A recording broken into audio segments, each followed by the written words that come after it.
Out of just such an eruption of the earth 1 million or more years ago was born Japan, land of the little people who grew to believe that in blood and iron lay the shortcut to greatness. Land of philosophies and religions stranger than their names, like Bushido, the medieval code of slicing a victim with a samurai sword. Hako Ichiu, which means the four corners of the world under a Japanese roof.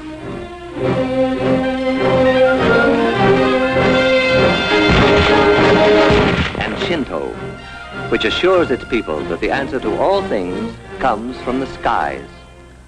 The truth of that one they were to discover. Old Japan was primitive. The history of the new Japan is a story of successful copying. On a tradition of peace and love of the soil, the new Japan suddenly turned its back and copied our locomotives, our planes, our great ocean-going liners. Even Tokyo might have been transplanted bodily from the Western world.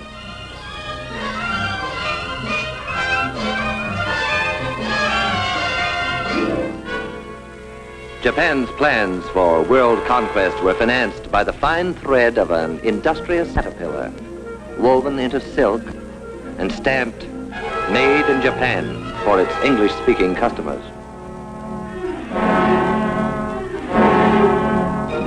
Soft silk sent away in exchange for hard scrap iron, to be forged into weapons and returned to us eventually in hate.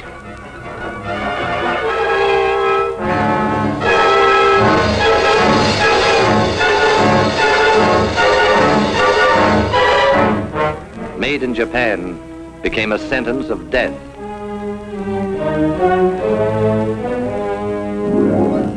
How will it end for the little people who wanted to enslave the world? The answer to that was to come, like the answer to all things, from the skies. Only when it came, it was to be stamped, "Made in America," as it was, for instance, on Doolittle Day, when the Hornet, the first Shangri-La, pointed her prow right at the heart of Tokyo.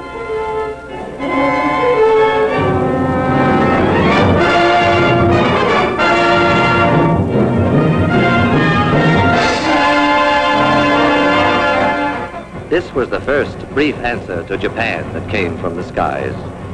It was not to be the last. General Doolittle vowed, "We're going back to Tokyo, and we shall go in full array and with mighty allies." a weapon was ready.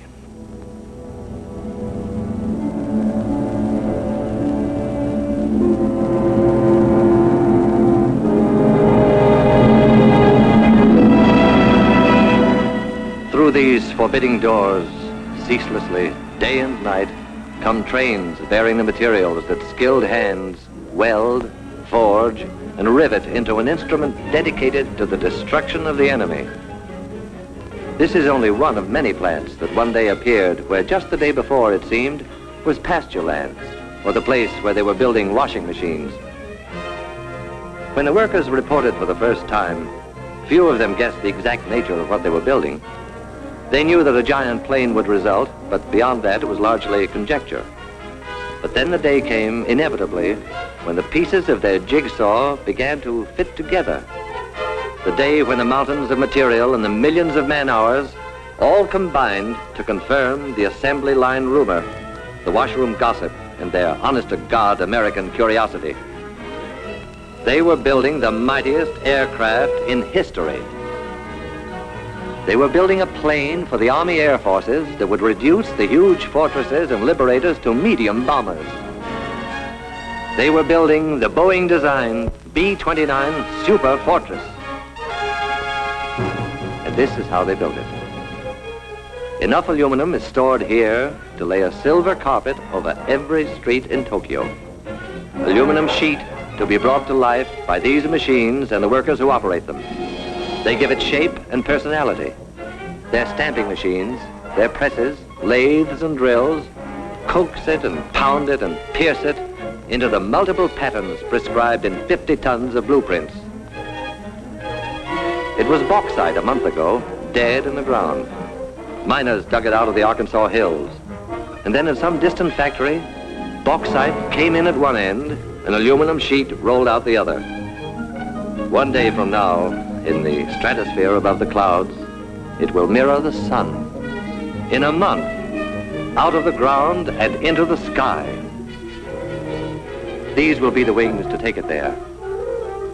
From the confusion of manpower and equipment within this massive jig will emerge the fabulous 117, a wing of completely new design, which will carry more weight, faster and higher than any other wing.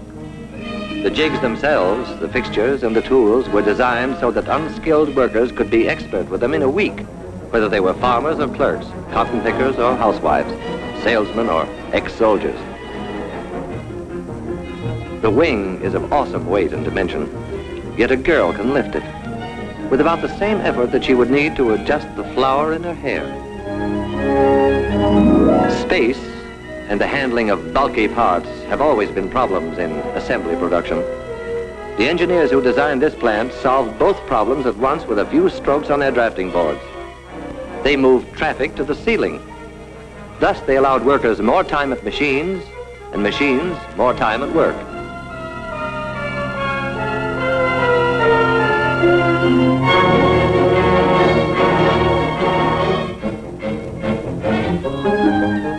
Here is the wing in a more advanced stage. If the workers imagined for a moment that they were in a shipyard, it would be understandable. The Mayflower was shorter from stem to stern than each of these wings from tip to tip. All the pilgrims who landed at Plymouth Rock could curl up within the gasoline compartments in the wing and sleep no less comfortably than on their long Atlantic crossing. Each of these nacelles will encase an engine of 2,200 horsepower, 4 of them harnessed to one superfortress, 8,800 horsepower. What does that mean? Horsepower means more than 300 miles an hour. Horsepower means flying high enough to see all the New England states at once. Horsepower means victory in the air. When these skeleton nose sections are enclosed in aluminum and glass, they will be the most comfortable cockpits a bomber ever had. The windows cannot cloud or frost. The pilot's instrument panel is less complex than the dashboard of an automobile. Soundproofing allows talk without the interphone. And because the entire compartment is a pressurized tank, the air remains practically constant from prairie level to the rarefied atmosphere over the Himalayas. Back of the control cabin is the huge center section. Here the wings will be set. Here the bomb bays will hold the greatest weight of death ever lifted into the skies. Toward the tail, another big pressurized chamber will house the rest of the crew, except the rear gunner, who has a cabin to himself. If in some stratospheric emergency, a crew member must travel between front and rear pressurized compartments, he can slither through this connecting tunnel. An armor glass observation blister. Durable, crystal clear, eyes of every superfortress.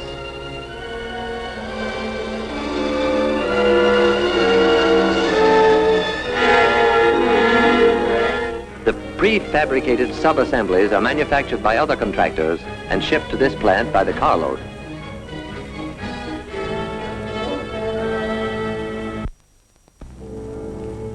What has been shown here is being duplicated in plants all across the country. Identical miracles of modern machinery, nursed and tended and made productive by people who look and think like these people. The fair, the dark, people with deft hands and unblinking eyes, the strong with their willing muscles, and those less strong but as willing, the braided schoolgirls, the white-haired grandmothers, the old young, the young old, the little ones and the less little ones, working together in intimate harmony. Their product, death. Their goal, peace. These workers are the lucky ones who see the finished product of their labor roll off the line. Every hour of every day, they are witness to this awe-inspiring ceremony, this tremendous wedding of material and man-hours, this climax in the history of man's conquest of the air.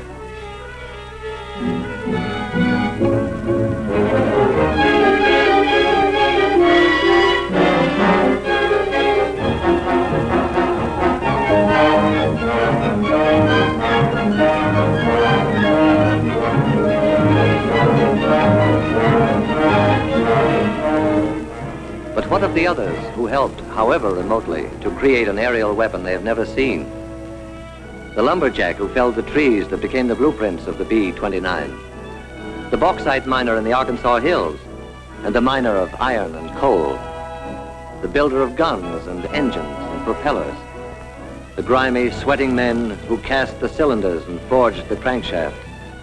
The maker of tires, electrical equipment, instruments and safety wires. The citizens who paid for the superfortress with their purchases of war bonds. Theirs are isolated lines of effort, initiated all across the land and converging eventually beneath this vaulted roof. Here, the sum of their energies assumes shape and stature and meaning. Here is the final meeting of every effort and every part.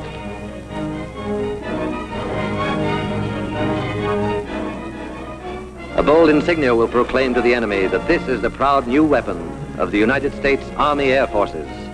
But it is our plane, too, because we, the people, built it. We conceived it, financed it, gave it wings. We powered it and armed it, and our sons and brothers fly it. The function of the people's superfortress is to break the race who turned their backs on reason, to spin them around to face the peaceful way of living. It is the people's answer to all the sneak raids, all the death marches, all the stabs in the back. It is our memorial to the fighting men who were not afraid to die, who bought with their lives the time we needed to make the weapons to win the war. Like this weapon, which 50 hours after its tests will be landing in India or China or some other faraway Shangri-La to regain its breath before the final assault for which the people destined it. Within the plant, work proceeds, but the workers cock their ears for a sound that regularly drowns the clatter of their tools. It is more than a sound. It is a song. This is the song they hear.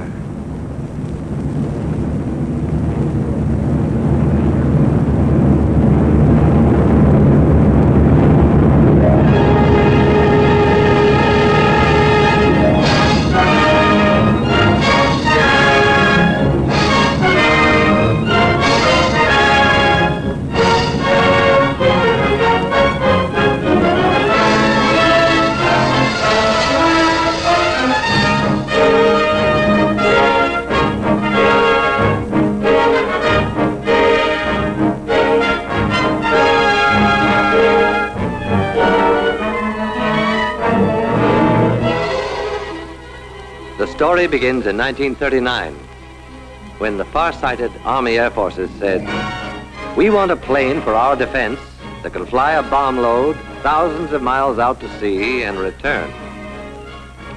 After 6 months' work, there was a tiny model which spent the next 6 months in a wind tunnel. And then there was a full-scale model which was subjected to every punishment man could devise for it. Only after a year of such tests did the Air Forces let contracts for planes that would be built to fight. The B-25 Mitchell is a big, strapping bomber, 67 feet across the wings, but it could reach Japan only if it took off from an aircraft carrier. Much bigger is the famed B-17 Fortress. 104 feet from wingtip to wingtip, it has ranged 1,400 miles over Japan's island conquests. But it cannot reach Japan itself from any base we now hold.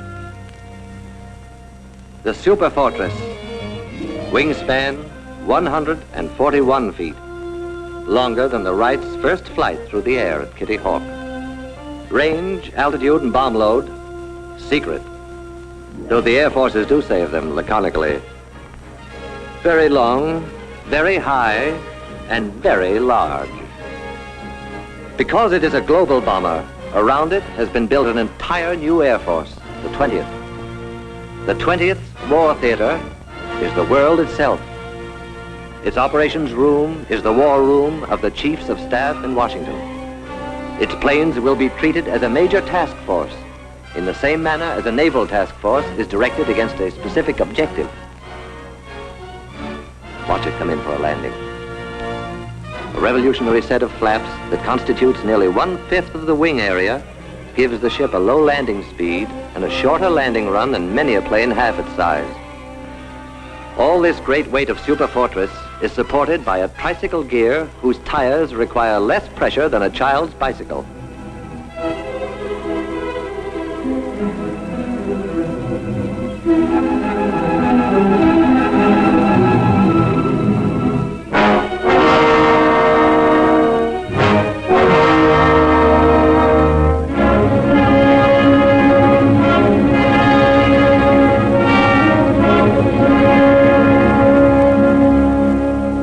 Somewhere in Western China, 500,000 nameless people wrote their magnificent chapter in the saga of the Superfortress.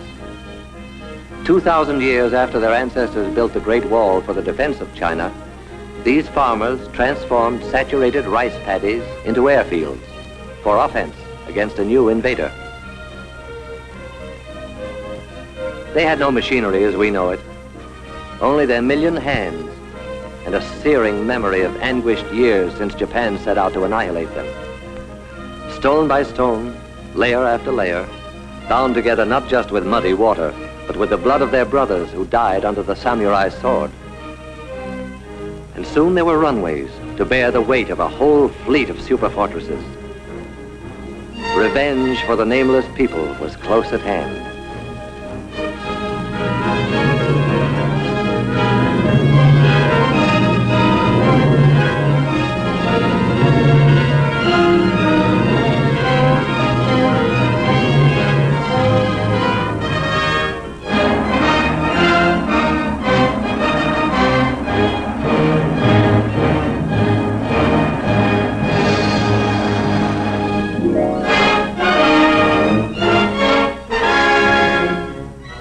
Even in China, land of miracles, the arrival of the Superfortress is an occasion for everyone to turn out in curiosity and in welcome.